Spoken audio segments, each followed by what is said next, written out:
नमस्कार। विचार मंथन में आपका स्वागत है। आज कान्हा का जन्मदिन। पूरे देश में आस्था, विश्वास और श्रद्धा का पर्व, और ये पर्व मंदिरों में ही नहीं, घर घर मनाया जा रहा है। अगर हम देखें तो इस उत्सव के भी नए आयाम स्थापित हो गए हैं।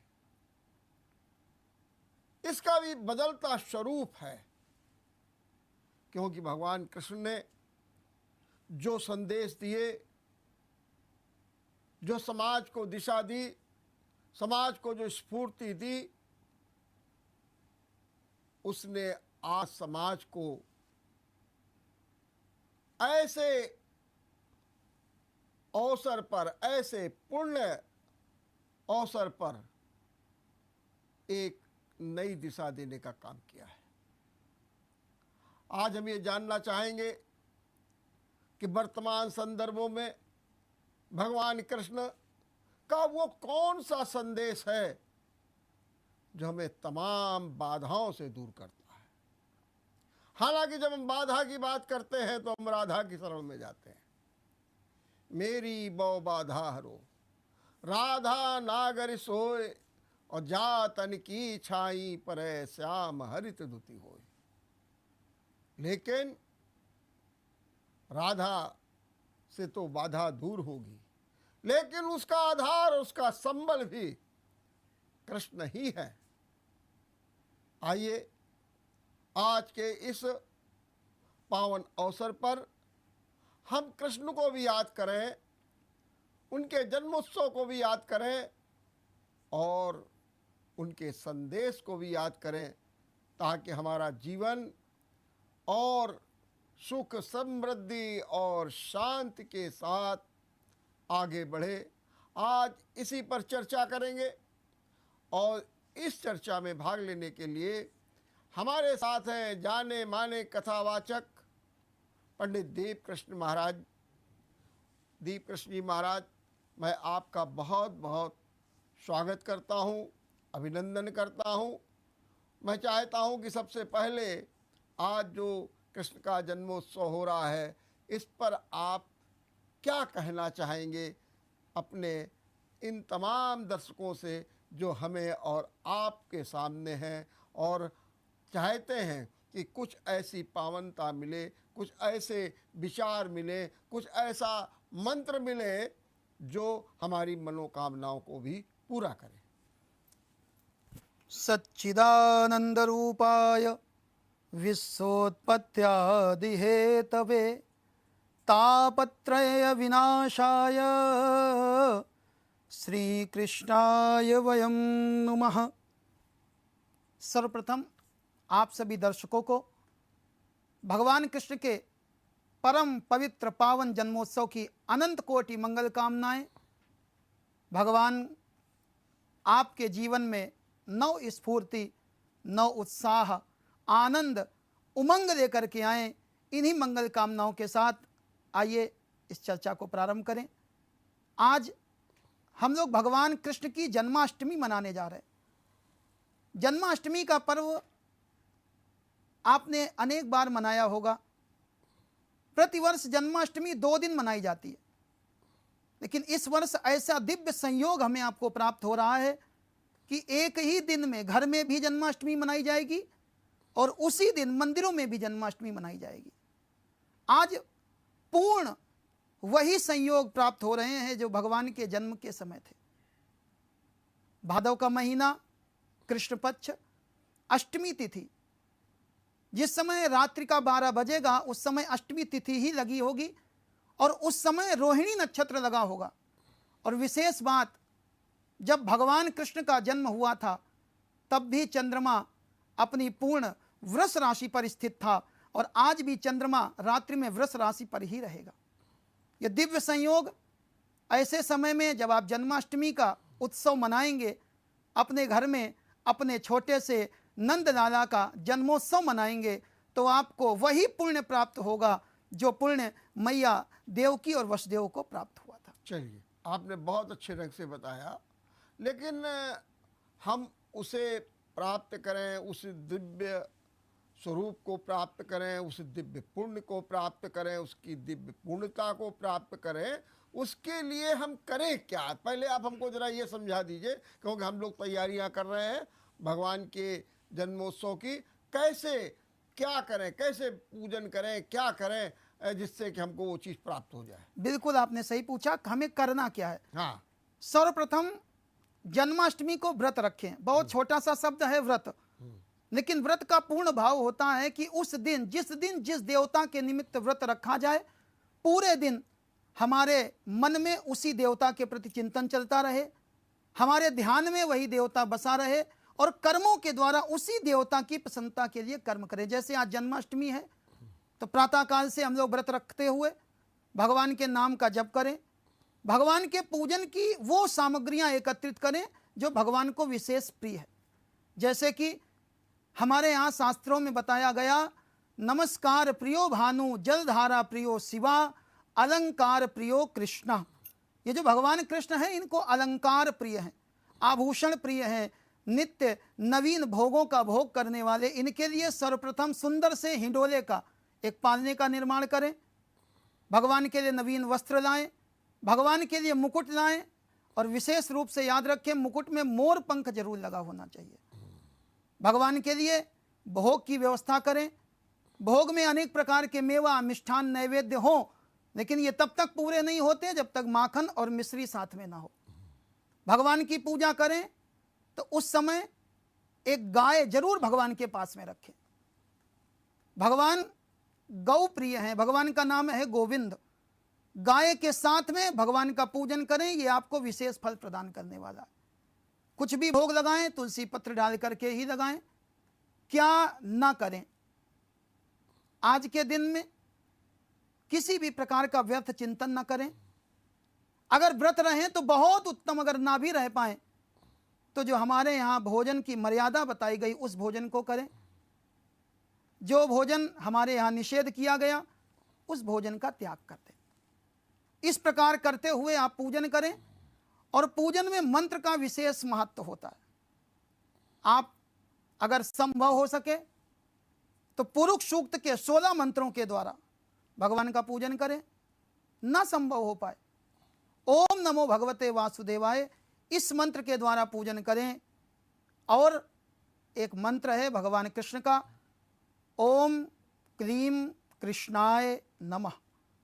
इस मंत्र का जप करें, अधिक से अधिक जप करें। जन्माष्टमी के दिन इस मंत्र को जितना ज़्यादा जपा जाएगा, ये मंत्र उतना ही ज़्यादा आपके लिए प्रभावशाली होगा।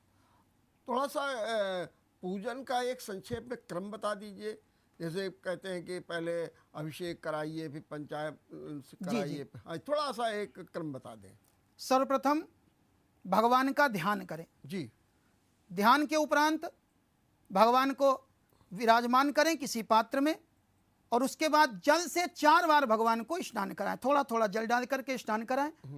इसके बाद में जो 5 वस्तुएं बताई गई, दूध, दही, घी, शहद और शक्कर, एक एक करके इनसे स्नान कराएं।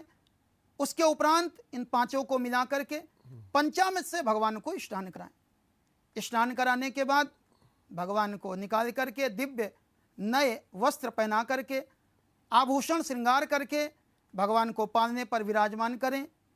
मस्तक पर चंदन का तिलक लगाएं, और विशेष रूप से पीला चंदन भगवान को विशेष प्रिय है, तो केसर डाल करके चंदन को घिस करके भगवान के मस्तक पर चंदन लगाएं, इत्र लगाएं, तुलसी पत्र अर्पित करें, और उसके बाद भगवान को बेला के, चमेली के, मालती के, जूही के, कनेर के, गुलाब के, गेंदा के फूलों से श्रृंगार करें। श्रृंगार करने के बाद भगवान के सामने भोग रखें, और भोग रखते समय भगवान से आंख बंद करके प्रेम से प्रार्थना करें, रुचि रुचि भोग लगाओ मेरे रसिया, प्रेम से भोग लगाओ मेरे रसिया। मंत्र आता हो तो बहुत अच्छा, नहीं तो भाव से ही भगवान को भोग लगाएं। भोग के बाद में जल घुमा करके आचमन कराएं।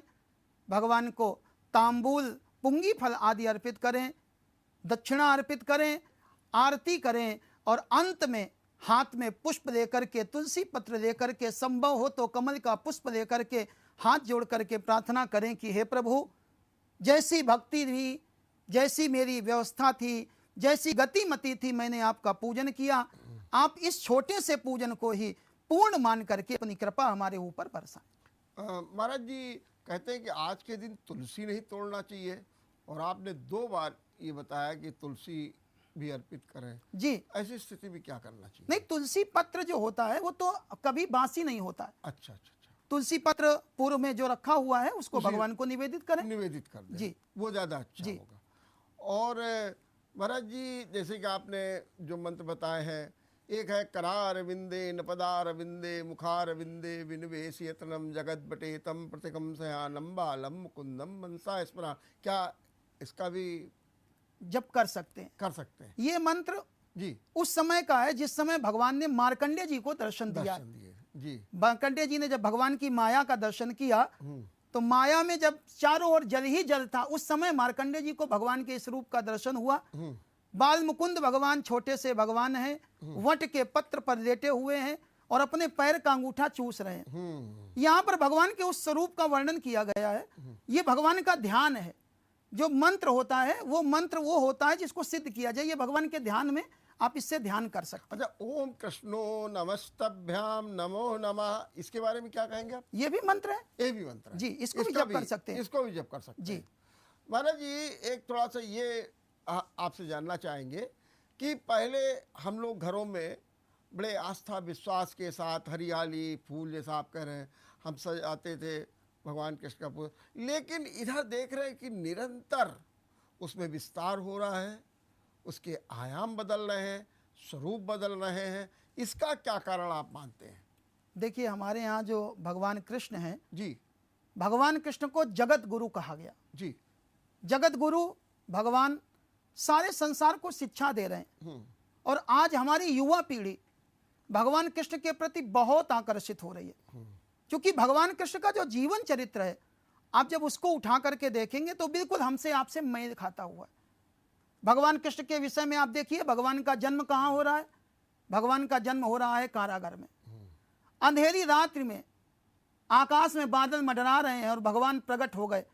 मानो भगवान का जन्म हमको शिक्षा दे रहा है, जब चारों ओर अंधेरा हो तब भी कहीं ना कहीं से प्रकाश आ सकता है। ये विश्वास, ये आस्था का प्रतीक जन्मोत्सव भगवान का मनता जा रहा है।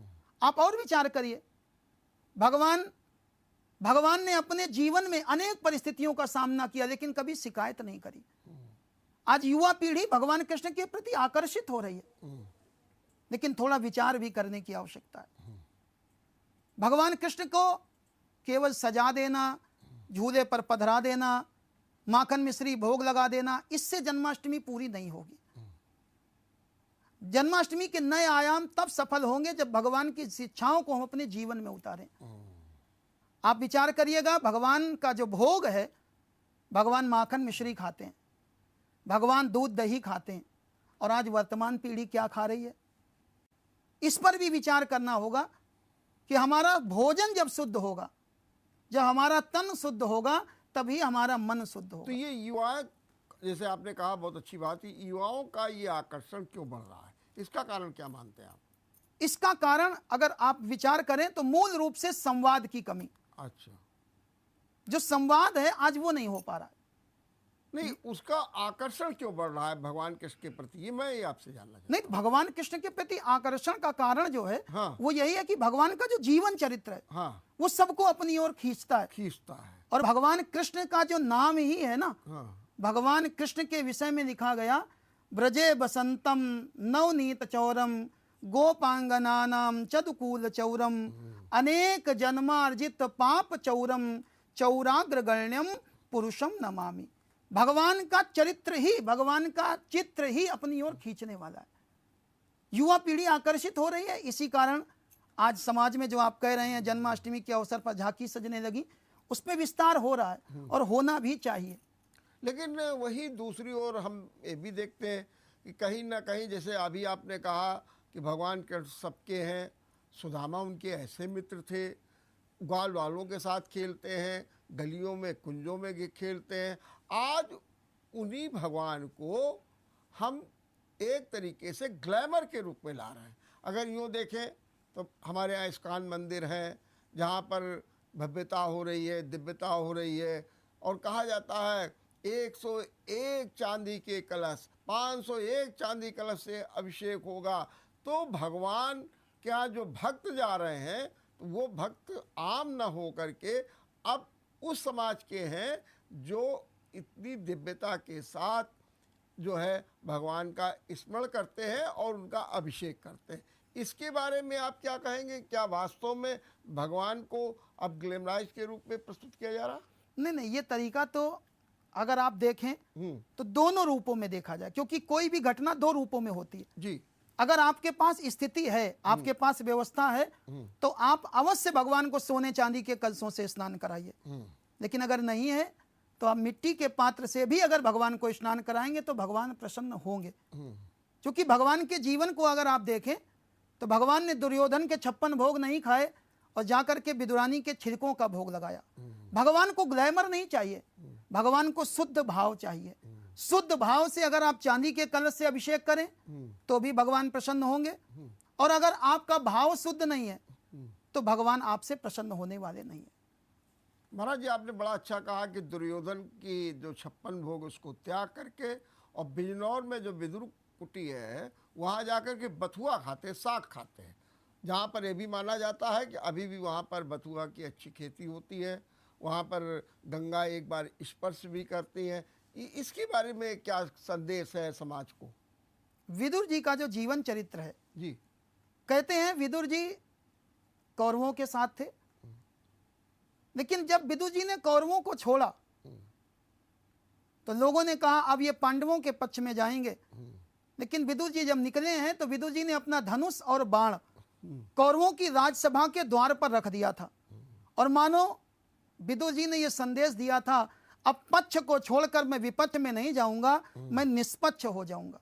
और जो निष्पक्ष हो जाता है, जो निष्काम हो जाता है, उसी को परमात्मा निर्भीक करते हैं और उसी के यहाँ जाकर के फिर परमात्मा भोग लगाते हैं।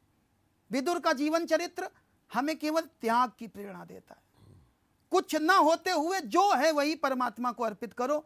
और अभी जो आपने ग्लैमर की बात कही, आप विचार करो विदुर के पास क्या था, लेकिन भगवान ने विदुर के यहाँ भोग लगाया। यही तो हम भी कह रहे हैं कि भगवान जो है विदुर के यहाँ भोग लगाते हैं जी। लेकिन आज हम लोग क्या कर रहे हैं, ये मत, यही तो बात है।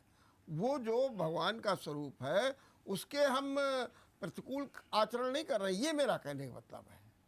नहीं, हमने आपसे पहले भी कहा कि अगर व्यवस्था है, हाँ, सामर्थ्य है, हाँ, तो आप सोने चांदी के कलशों से करिए। जी। नहीं है तो उसके लिए परेशान मत होइए। जी जी। शास्त्र कहता है भगवान है कहाँ, न काष्ठे न मृणमय, न भगवान लकड़ी की मूर्ति में है, न भगवान सोने चांदी की मूर्ति में है, न भगवान मिट्टी की मूर्ति में है। भगवान है कहाँ? भावो ही विद्यते देवो तस्मात् भावो ही कारणम। भगवान केवल आपके भाव में है, आपकी भावना में है। आप अपने भाव से सुदामा के वो टूटे हुए कनकी, वो चावल भगवान ने भोग लगाए, ये भाव ही तो था। तो भगवान भाव के भूखे हैं। कौन क्या करता है इसको इससे न जोड़ करके जिसकी जो सामर्थ्य है वो अपनी सामर्थ्य के अनुसार परमात्मा की पूजा करे, उनकी सेवा करे, उनका भोग लगाए, उनका जन्मोत्सव मनाए, झांकी सजाए, और नंद के आनंद भयो जय कन्हैया लाल की, ये तो सबको गाना चाहिए।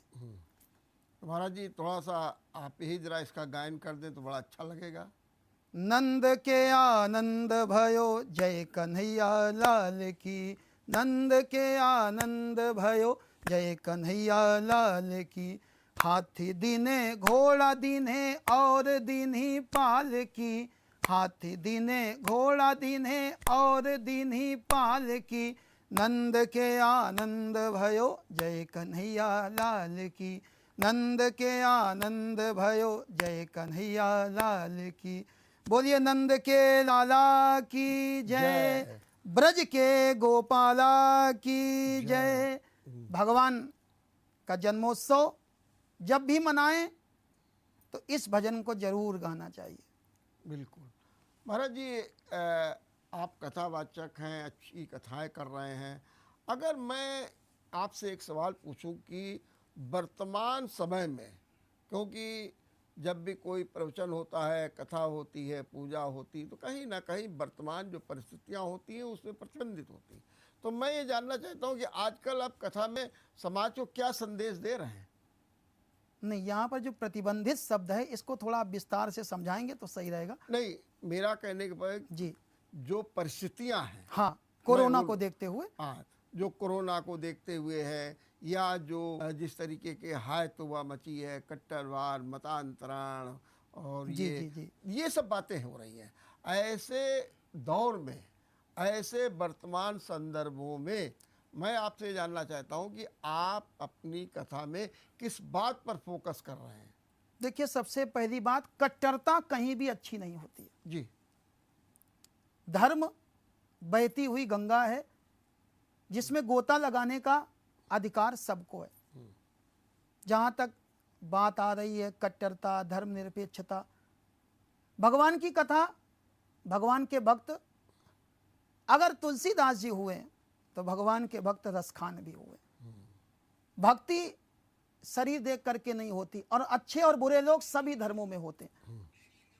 इसके लिए हमको आपको विचार करना है, किसी पर भी किसी प्रकार का दबाव नहीं बनाना।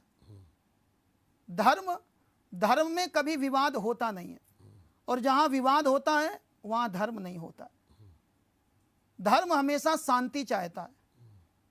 हमारे यहाँ एक सूत्र है, अहिंसा परमो धर्मा। हमें हमेशा अहिंसावादी होना चाहिए, लेकिन आज तक ये सूत्र समाज को आधा अधूरा पढ़ाया गया। इसके आगे का सूत्र कहता है, धर्म हिंसा तथैव च। अपने धर्म के लिए, अपने सत्य सनातन धर्म के लिए, उसकी रक्षा के लिए अगर हिंसा करनी पड़े तो उसमें भी पीछे नहीं हटना चाहिए। अब इसको आप कट्टरता से जोड़ें अथवा शास्त्र से जोड़ें, और शास्त्र में तो यहां तक कहा गया, स्वधर्मो निधनम श्रेया। अपने धर्म के लिए बलिदान हो जाना पड़े वो श्रेष्ठ है। पर धर्मो भयावह, दूसरे का धर्म अपनाना ये हमेशा भय के लिए बना रहता है। ठीक बात है। तो महाराज जी, मैं जो आपने ये प्रस्तुति दी है, तो मैं ये जानना चाहूँगा कि भगवान कृष्ण का वो कौन सा प्रसंग है, वो कौन सी उपादेयता है, वो कौन सा विचार है, वो कौन सा दिया हुआ संदेश है, जिसकी आप चर्चा करके अपनी इस बात की पुष्टि करते हैं। हम इस पर चर्चा करेंगे, लेकिन एक छोटे से ब्रेक के बाद।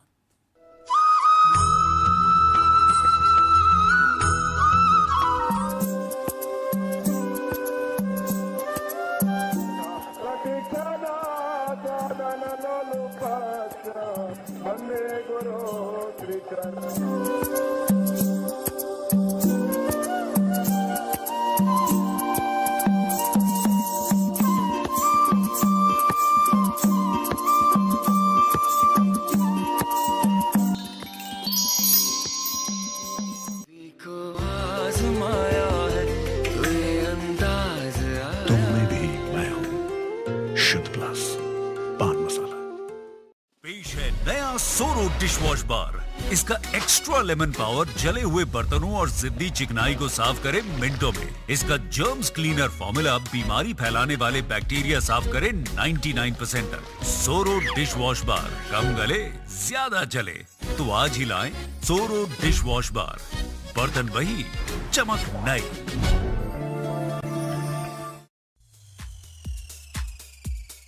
स्पेस मून सिटी झांसी, प्राकृतिक वातावरण में वैभवपूर्ण जीवन शैली का अनुभव। 24 एकड़ की township, independent Vilas,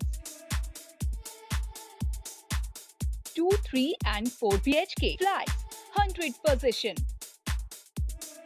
beautiful lush green garden, club with swimming pool, shopping complex, gated complex, 24/7 power and water supply, high-tech security with CCTV. Easy home loans available from SBI Bank, Axis Bank, ICICI Bank, LIC, HFL Housing Finance. Contact at 8604422708. 9451199505। एक चट्टान की तरह वो हर opposition के सामने खड़ा रहा। अब वक्त है उसके साथ खड़े होने का।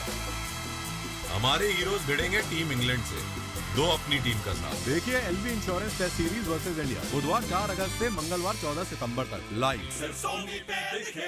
शैतानियां थोड़ी होने दो,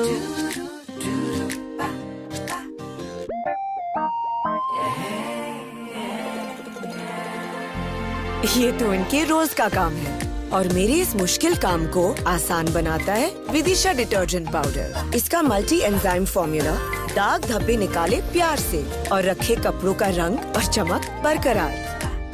विदिशा डिटर्जेंट पाउडर और केक अब चमकिए प्यार से। शीशम कानपुर का जाना पहचाना नाम 1958 से आपकी सेवा में। हमारे यहाँ सोने व हीरे की ज्वेलरी की एक्सक्लूसिव रेंज उपलब्ध है। सोने व चांदी की राखियाँ, लक्ष्मी गणेश, माँ दुर्गा एवं राधा कृष्ण की आर्टिफैक्ट्स की आकर्षक रेंज उपलब्ध है।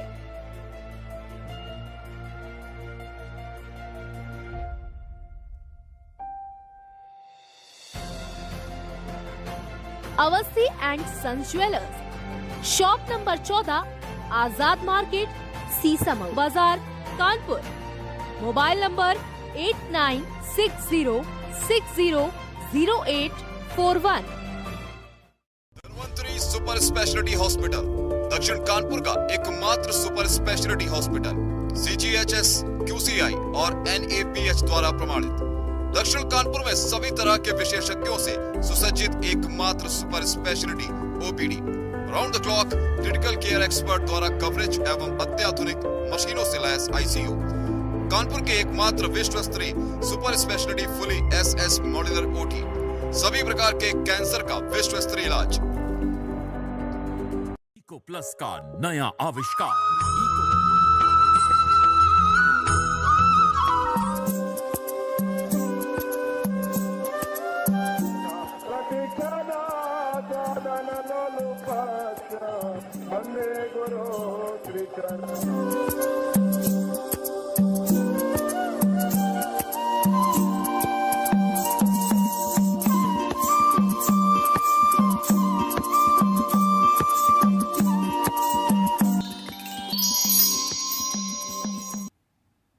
ब्रेक के बाद आपका एक बार फिर स्वागत है।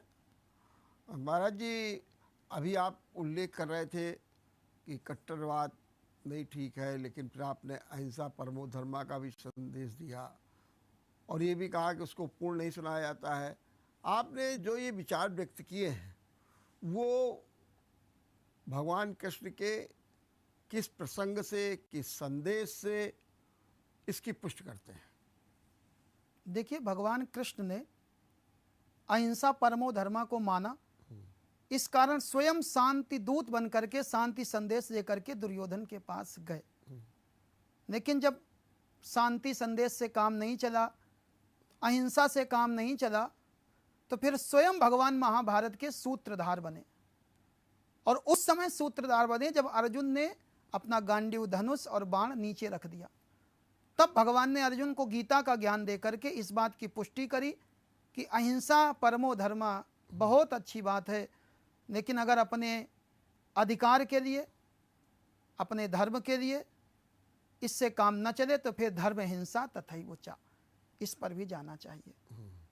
आपने अभी बात करी वर्तमान परिस्थितियों में क्या संदेश दिया जाए, तो पहली बात कि हमें कट्टरवादी नहीं होना चाहिए। दूसरी बात, हमारी वर्तमान पीढ़ी को अपनी शिक्षा की ओर भी ध्यान देना चाहिए। भगवान कृष्ण के जीवन काल से आप देखें, भगवान 64 दिन 64 रात्रि अपने गुरु सांदीपनी मुनि के यहाँ रहे और 64 कलाओं का ज्ञान प्राप्त किया। इन 64 कलाओं में भगवान को सब आ गया। आज वर्तमान परिवेश में बालक जब विद्यालय जाता है, पढ़ाई करता है, तो बालक केवल किताबी ज्ञान प्राप्त कर पाता है। व्यवहारिक ज्ञान की कमी आ रही है, हमें उसके लिए भी प्रयास करना चाहिए। वर्तमान परिवेश में आप विचार करें, भगवान ने कभी अपनों के साथ छल नहीं किया। वैसे भगवान को छलिया कहा जरूर जाता है, लेकिन कभी भी भगवान ने अपनों के साथ में छल नहीं किया। हम जिसको अपना माने सदैव उसका साथ देते रहें। यहां एक शब्द आपको लग रहा होगा, अपना। भगवान अपना किसको मानते? तो एक ही पंक्ति में उस बात को कहें कि जो भगवान के बताए हुए मार्ग पर चलता है, भगवान उसी को अपना मानते हैं। भगवान, आपने देखा होगा, कभी भी भगवान क्रोधित नहीं होते। जब व्यक्ति का मन शांत होता है तो उसका दिमाग स्थिर होता है, और जब दिमाग स्थिर होता है तभी व्यक्ति सही निर्णय ले सकता है। तो भगवान के जीवन से हमें यह भी शिक्षा लेनी चाहिए कि जितना हो सके हमें क्रोध से बचना चाहिए। भगवान अपने जीवन में नारी सम्मान करते। आज हमारी वर्तमान सरकार भी इस पर बहुत जोर दे रही है, लेकिन आवश्यकता यह है कि प्रत्येक प्राणी के मन में यह भाव जगे कि हमें नारी का सम्मान करना है। शास्त्र कहता है, यत्र नार्यस्तु पूज्यन्ते रमन्ते तत्र देवता। जहां नारी की पूजा होती है वहां देवताओं का वास होता है। कवियों ने भी कह डाला, नारी तो नारायणी, और भगवान ने इस बात को स्वीकार किया। भगवान ने जीवन में नारी की रक्षा करी। नारी की रक्षा करने के लिए भगवान ने वो भी किया जो भगवान शायद लौकिक रूप से नहीं करते। भगवान ने द्रौपदी की साड़ी बढ़ाई। ये लौकिक कर्म नहीं है, अलौकिक कर्म भगवान ने किया, केवल नारी के सम्मान की रक्षा करने के लिए। भगवान विवादों से बचना चाहते हैं और भगवान संवाद करते हैं। गोपी के साथ में भगवान संवाद करते हैं, उद्धव के साथ में भगवान संवाद करते हैं, विदुरानी के साथ में भगवान संवाद करते हैं। तो वर्तमान परिवेश में हमें इन बातों का ध्यान देना चाहिए। मेरा एक आपसे ये भी कहना कि भगवान कृष्ण का जो एक संदेश है वो कर्म की प्रधानता पर है। जी, कर्मणे बाधिकारस्ते माँ फलेषु कदाचन, इस पर दिया हुआ। क्या वर्तमान संदर्भों में इसको किस रूप में लोग अपनाएं? हालांकि यूँ तो कहा जाएगा सामान्य रूप से, लेकिन आप इसकी व्याख्या किस रूप में करते हैं? देखिए, सीधे शब्दों में भगवान ने इस एक पंक्ति में ही सब कुछ कह डाला। किसी भी व्यक्ति से पूछा जाए कि वो क्या कर सकता है, तो इसका एक ही जवाब है, वो वही कर सकता है जो उसके अधिकार में है। और गीता में भगवान ने हमें हमारा अधिकार सौंपा है। भगवान कहते हैं, कर्मण्ये वाधिकारस्ते, कर्म पर ही तुम्हारा अधिकार है। कर्म करें, माँ फलेषु कदाचन, फल की इच्छा ना करें, क्योंकि फल तो अवश्य ही प्राप्त होने वाला है। जैसा कर्म करेगा वैसा फल देगा भगवान। कर्म पर हमें जोर देना चाहिए, और व्यक्ति का जो कर्म होगा वैसा फल अपने आप प्राप्त हो जाएगा। हमें बीज लगाना है, फल की चिंता नहीं करनी। जो बीज लगेगा भविष्य में वो फल तो हमें प्राप्त होता ही रहेगा। लेकिन महाराज जी, मैं आपसे ये जानना चाहूँगा कि मैं बार बार जिस बात पे कह रहा हूँ कि जो वर्तमान हालात हैं उसमें कृष्ण का सबसे बड़ा संदेश क्या है? और अगर आज कृष्ण होते तो उसी पर फोकस करते, लोगों को उस ओर ले जाते, प्रेरित करते, वो कौन सा? हालांकि उन्होंने संदेश में अगर आप देखिए तो कर्म, भक्ति, योग सब कुछ उन्होंने अपनाया। मैं ये जानना चाहता हूँ कि आज उनकी उपादेवता, उनकी प्रासंगिकता किस रूप में है कृष्ण की? वर्तमान परिवेश में अगर आज कन्हैया जी होते तो मुझे लगता है भगवान न ज्ञान को प्रधानता देते, न भक्ति को प्रधानता देते, न कर्म को प्रधानता देते। मेरे परमात्मा, मेरे पूर्णावतार, मेरे कृष्ण केवल प्रेम को प्रधानता देते। क्योंकि संसार में जो कार्य कहीं से नहीं हो सकता वो कार्य प्रेम से हो सकता है। और भगवान ने जीवन भर प्रेम को महत्व दिया। कुछ प्रसंग हैं जैसे महाभारत का प्रसंग जहां प्रेम से काम नहीं चला, लेकिन परमात्मा ने प्रयास प्रेम का ही किया और प्रेम में परमात्मा को सफलता भी मिली। और कहा जाता है कि जहां चलता नहीं था काम तीरों और कमानों से, विजय नटवर की होती थी वहां मुरली की तानों से। तो भगवान ने जीवन में प्रेम को महत्व दिया, और प्रेम करने वाली गोपिकाओं को भगवान ने सबसे ज्यादा महत्व दिया। तो वर्तमान परिवेश में अगर कन्हैया जी होते तो केवल प्रेम करने की ही शिक्षा देते।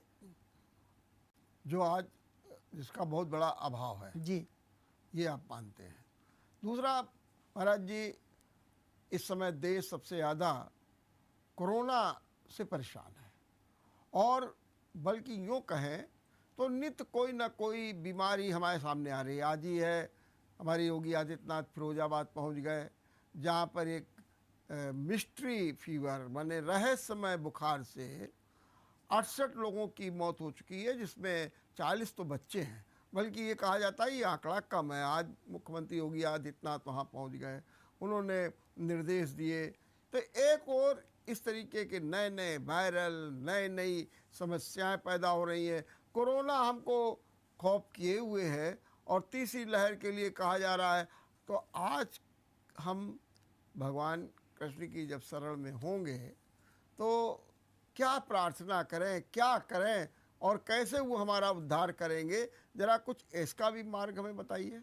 बहुत अच्छा आपने प्रश्न किया। कोरोना, ये जो कोरोना है, इससे बचने के लिए जो आपने कहा कि रहस्यमय बुखार, इस तरह की जो बीमारियां हैं, उनसे बचने के लिए आज जन्माष्टमी का अवसर बहुत महत्वपूर्ण है।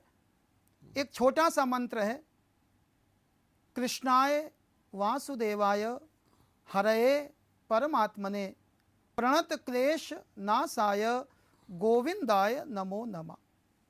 आप जब भगवान का पूजन करने बैठें तो मानसिक रूप से परमात्मा के चरणों में ध्यान करें कि हे प्रभु, इस संसार में जो दुख है, जो कष्ट है, जो रोग है, जो शोक है, जो दोष है, आप उससे इस संसार को बचाएं। संपूर्ण विश्व के लोगों को आप रक्षा करें, अपनी चरण शरण प्रदान करें। ऐसी भावना रखते हुए इस मंत्र का अधिक से अधिक जप करें। इस मंत्र के प्रभाव से जो जीवन के क्लेश हैं, रोग शोक दोष हैं, वो नष्ट होंगे और आपका भावी जीवन निश्चित ही उन्नतकारी होगा, ऐसा मेरा मानना है। और आपने कोरोना के लिए बताया, जरा इस मंत्र को एक बार और जरा बता दीजिए। ओम हाँ, कृष्णाय वासुदेवाय हरये परमात्मने प्रणत क्लेश नाशाय गोविंदाय नमो नमः। महाराज जी, बड़े रोचक और सरल ढंग से आप अपनी बात कह रहे हैं। मैं ये जानना चाहता हूँ कि आपको भगवान कृष्ण के जीवन का कौन सा प्रसंग, कौन सी नीति, कौन सी रीति जो सबसे प्रभावित करी और जिसका आप बखान बार बार करते हैं, मैं चाहता हूँ कि जरा उसका भी उल्लेख कर दीजिए। अगर भगवान कृष्ण के जीवन की चर्चा करी जाए, उनके नीति रीति की चर्चा करी जाए, तो प्रारंभ से लेकर के अंत तक भगवान का संपूर्ण जीवन, संपूर्ण चरित्र ही अपनी ओर खींचने वाला है। लेकिन मुझे जो सबसे अच्छी बात लगी वो ये लगी कि भगवान का जन्म मथुरा में कंस के कारागार में हुआ, वसुदेव जी के द्वारा गोकुल पहुंचाया गया, भगवान वहां से वृंदावन गए, वृंदावन में भगवान गोपिकाओं के साथ नित्य रास करते हैं, विहार करते हैं, गोपिकाओं का माखन मिश्री खाते हैं, गोपिकाओं की छाछ पीते हैं। इतना होने के बाद भी जब भगवान वापस मथुरा गए हैं, वहां जाकर के भी भगवान उन गोपिकाओं को भूले नहीं। अथवा तो ये कहें, जब भगवान द्वारिकापुरी में जाकर के द्वारिकाधीश बने और भगवान के 16,108 विवाह हो गए, उसके बाद भी भगवान उन गोपिकाओं को, उन ग्वाल बालों को भूले नहीं। केवल ये चरित्र मुझे इतना अच्छा लगता है कि चाहे जीवन में आप कितनी भी ऊंचाइयों पर पहुंच जाएं, लेकिन जो आपके साथ के लोग हैं, जो आपके बचपन के लोग हैं, इनको कभी भूलना नहीं चाहिए। ठीक, तो अगर भगवान कृष्ण का ये चरित्र है जैसा आपने कहा, और है भी इसमें 2 बार, तो गोपिकाओं का भी तो वैसे ही चरित्र है कि वो भी कृष्ण को भूलती नहीं है। उद्धव आते हैं, समझाते हैं सब कुछ, लेकिन एक ही शब्द निकलता है, उद्धव मन नाही 10-20, एक हूँ तो गयो श्याम संग को आराधे ईश। वो भी परेशान है।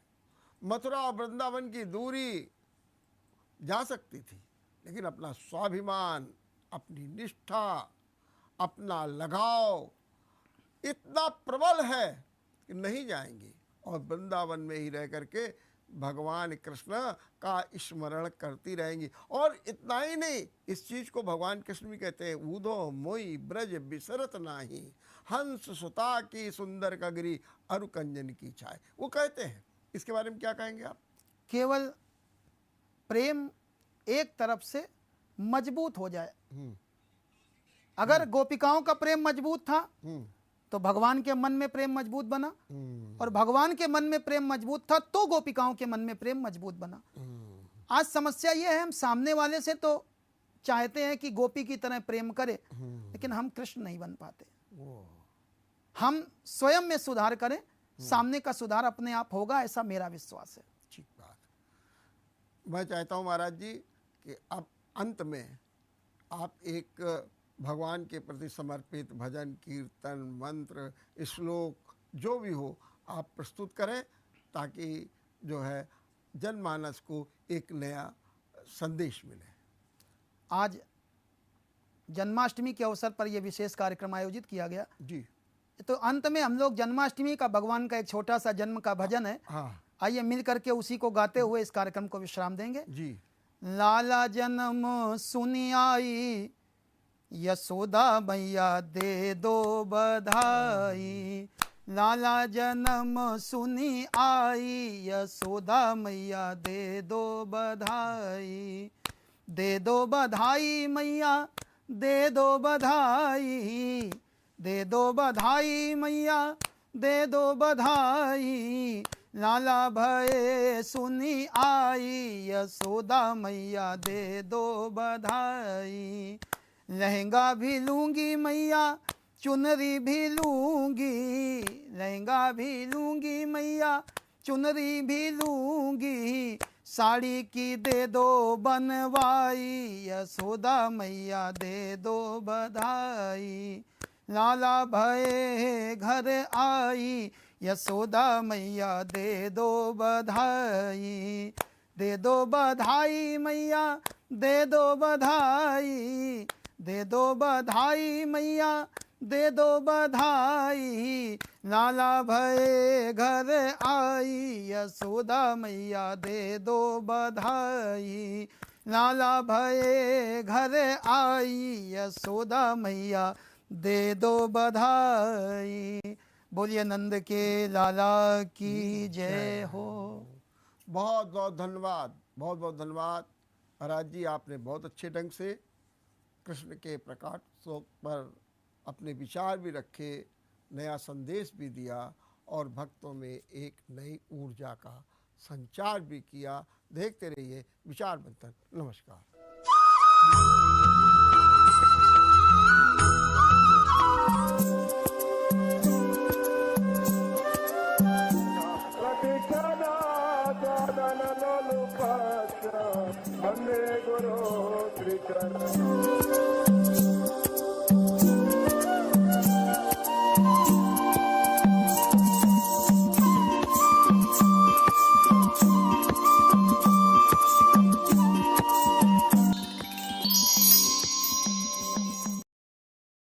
का नया आविष्कार eco plus hexa power TMT। इसकी प्रीमियम क्वालिटी व उन्नत जंग रोधक